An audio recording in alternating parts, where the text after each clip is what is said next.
You're listening to Cinema IRL, the podcast that throws you into the movie and asks the question, what would you do? Amber and Scott saw Tuesday on a Saturday and are releasing this episode on a Friday. That's not really keeping in theme, is it? But just ignore that and focus on the parrot. The big, horse-sounding parrot of death. Didn't realise that was a thing. And now, Cinema IRL. I wish I could switch places for just one day. You find yourself in the unique position. What would you do? Put yourself in my shoes. How do we handle this? What would you do? What would you do? How do you want to handle this? What would you do? Put yourself in my position. What would you do? Now it's your turn. So I'm definitely an animal lover, but I must admit right now I am glad I do not own a parrot. Yes, indeed. Our episode this week is about the movie Tuesday. A mother and her teenage daughter must confront death when it arrives in the form of an astonishing talking bird. Tuesday is a heart-rendering fairy tale about the echoes of loss and finding resilience in the unexpected. Yeah, so as always, spoilers potentially, but that said, I'm going to probably try to keep it spoiler light today, mostly because no one's going to have any clue what we're talking about unless they've seen this movie. This movie, like, I saw it and I'm still not completely sure how to properly describe everything. It was weird. In a good way. Yeah. I enjoyed the movie a lot, but It was kind of a heavy message with comedic overtones in some areas. it was, especially when you find out exactly how sarcastic Jesus was. Yeah. So basically, in a nutshell, is when someone's going to die or they're in pain and they're begging for peace of please let it end, please let me die. This parrot shows up who for some reason can get really, really tiny or extremely large and rescues you from your pain and steals you away to the afterlife. Yeah, and this parrot is necessary because if this parrot doesn't show up, There is no death. yeah, and there are some things that probably should have death that don't have death. Yeah. And we learned that later on in the film where the mom tries to protect her daughter when the parrot shows up to take away her daughter and proceeds to smash the bird, burn the bird, cover the bird with alcohol, and then throw a lighter on it so it burns up, and then tries to bury it, but then ends up eating it to destroy the bird. And That didn't work. You can't eat death. you can, but you'll definitely get indigestion. So, yes. So, in the interim, while there is no death stalking the earth and keeping things in order, there are people who are in pain who are not released from their pain. There's a construction worker who had a construction accident and he's lost half of his legs and he's crawling through the streets because he can't die. There's a bird who's been attacked who doesn't have a head any longer. The nurse apparently was barked at by the head of a dog that was not attached to the rest of the dog, which I didn't quite understand what kind of accidents that would result in.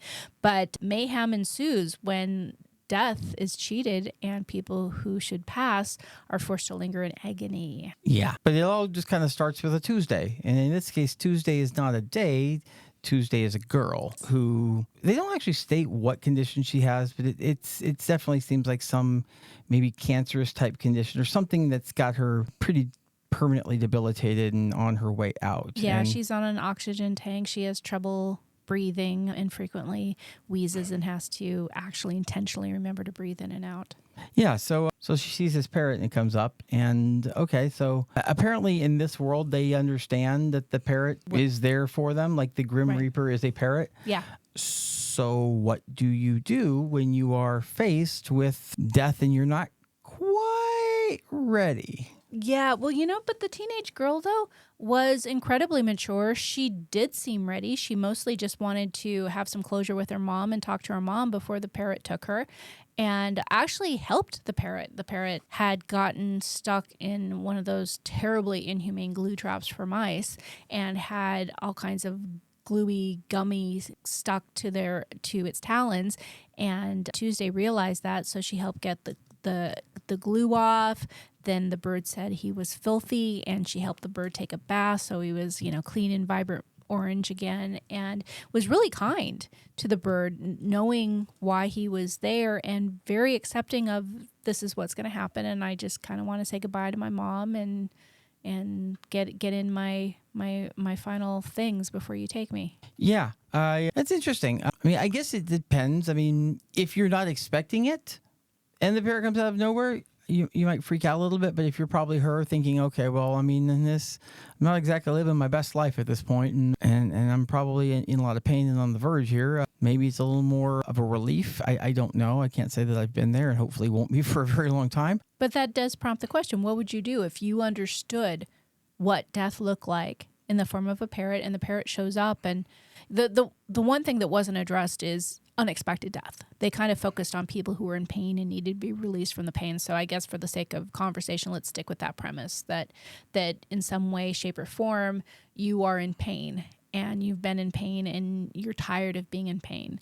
And the parrot shows up. What would you do in that instance? Because that's what we do here. I mean, if you're really at the point where you're just like, life is pain and you want to be freed from it, it's a moment of relief right before you pass if this is finally over. But I mean, it was a situation where, like, you're right. I feel like Tuesday was ready for the most part, but she knew her mom wasn't.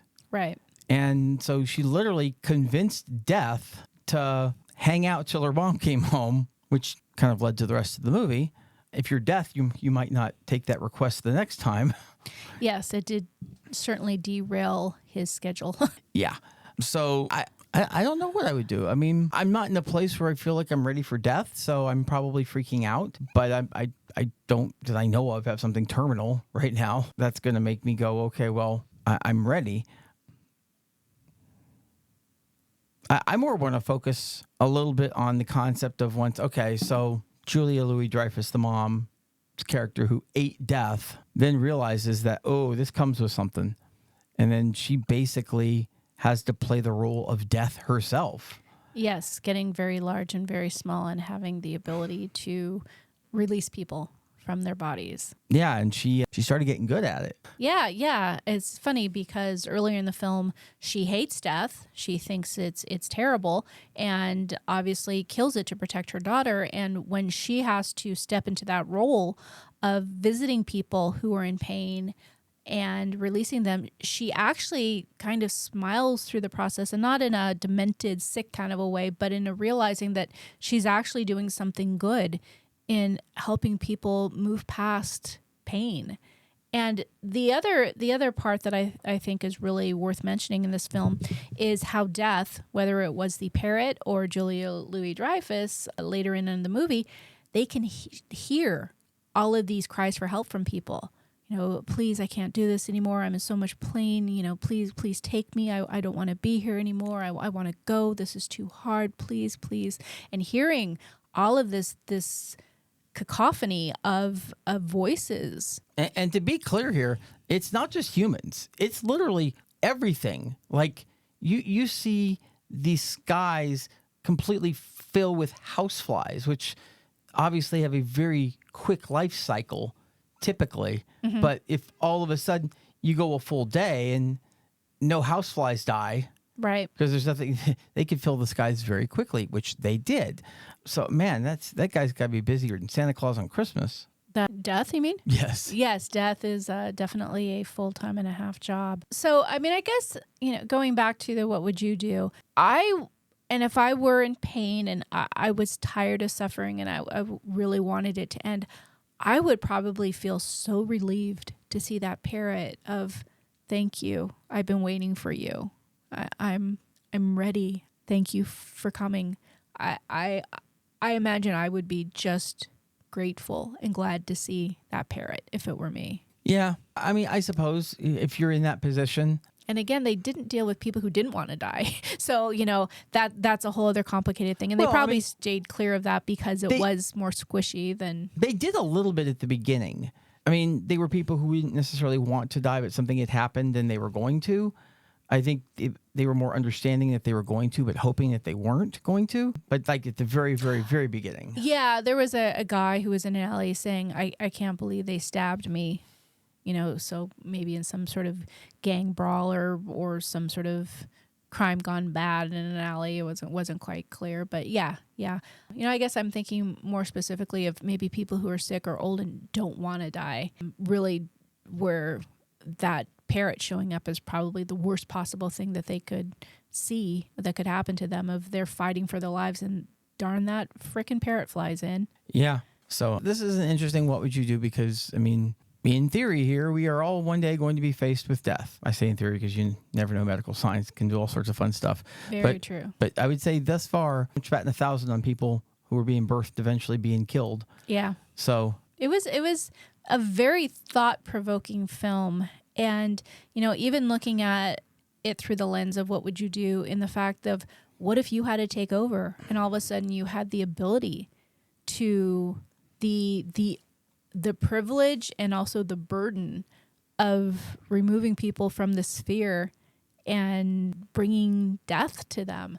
I mean, that's really a fascinating thought. Well, one thing I think we're not covering here that we really should is the concept of when Tuesday's mom comes home and is talking to Tuesday, and then eventually, through the appearance of the parrot, understands and realizes that her daughter is going to die, and going to die that night. And because the parrot and Tuesday have a conversation during that day while they're waiting for the mom to return home and saying, you've got to tell her and you've got to have your final words. And the mom brushed her aside when Tuesday tried to have that conversation with her, but she knew the parrot was there, and tonight is my final night. so it became an interesting, okay, you're this child's parent, this child is your world, and you're literally faced with your world ending that night. And I think it does, in a certain way, go to show that you could throw logic out the window when it comes to your kid and their life. Like, you are willing to do literally whatever, however it takes to attempt to save your child. And if that means eating death, like, there's no end to what you're willing to do. And I think it did show a lot about the relationship between a parent and a child, and how far they are willing to go. Yeah, and you know, as we're at that point in the film, and we completely understand a mom's love for her daughter, willing to do whatever is necessary to save her from death. As the movie progresses, then we start to realize how actually that might be a selfish action, because if there is no death and your daughter continues to have problems and can't breathe and doesn't have energy and is wheezing and gasping for breath, and if there is no release to death, you are actually, Life is torture. yeah, you're sentencing your daughter to actual misery and pain. Yeah, I mean, I feel like the daughter was maybe in more pain than they tried to let on. But it's sometimes giving people the gift of moving on. It is truly the most compassionate thing that you can do. And that opens obviously up another whole conversation about, you know, euthanasia and whatnot pertaining to humans. But it was an interesting journey of how they take you through that. The mom is being valiant to the mom is actually putting her daughter in a situation of potential endless suffering. Yeah, I think she just didn't understand at first that the position the daughter was truly in, because it was clear that they didn't talk much. Like, they didn't have real serious conversations. Like, the mom just didn't want to accept the position that Tuesday was in. So, and I think through the process of her hearing all the other screams and cries for help and understanding that she was providing relief for them, and then when she heard her own daughter understanding she needed relief too, I think it wasn't until that moment that she understood that death in certain circumstances is very merciful, and it really is what is the right thing. I don't know if I'm having even now necessarily always believed that, but again, I guess I need to be in that position to understand. And if you're not, you don't. So yeah, I mean, if you look at it from a perspective of, you know, what would you do? I can completely see, if my daughter was seconds away from death, of taking out that bird as well, if it meant saving my daughter. But as the movie progresses and you learn that death is more complicated and that there are nuances and that there are humans involved in this process and suffering, from a what would you do perspective, I can also see myself evolving as I took in that knowledge of realizing that it is a thankless job if you are death, because there's a lot of responsibility and burden that comes with that, but it's important. Well, and I can understand the mom in some respects, because I always have a personal theory when it comes to most things in life, is that when faced with indecision and not having enough information Yeah. about something, I will choose the status quo over change 10 times out of 10. Like, let's keep things the way they are right now until I have enough information to know that a change is different. The at devil you know versus the devil you Well, don't. yeah. Well, yeah, because once once your daughter's dead, there's no coming back from that. Yeah. They're dead. So do everything you can to keep them alive until you have enough information and discussion later to realize, okay, no, death actually is the right thing for them. So yeah, I can't say I would necessarily react too differently than what everyone did. I think It really was a beautiful portrayal of the human condition and how fragile life and death really is. I think what I took away from this film, from a what would you do lens, is if I saw the bird and I was ready to go, I would thank the bird for visiting. And if I was not ready to go, I'd call the pound. yeah, and I think if you have a hard time making friends in life or whatever, and you have a chance to make one friend, death is a good friend to make. Just get high with death. Just get high with death. We hope you enjoyed our episode. Thank you for listening. And to catch all the new episodes, please subscribe. We release at least 1 and generally 2 to 3 episodes a week, so we have new content regularly. Until next time.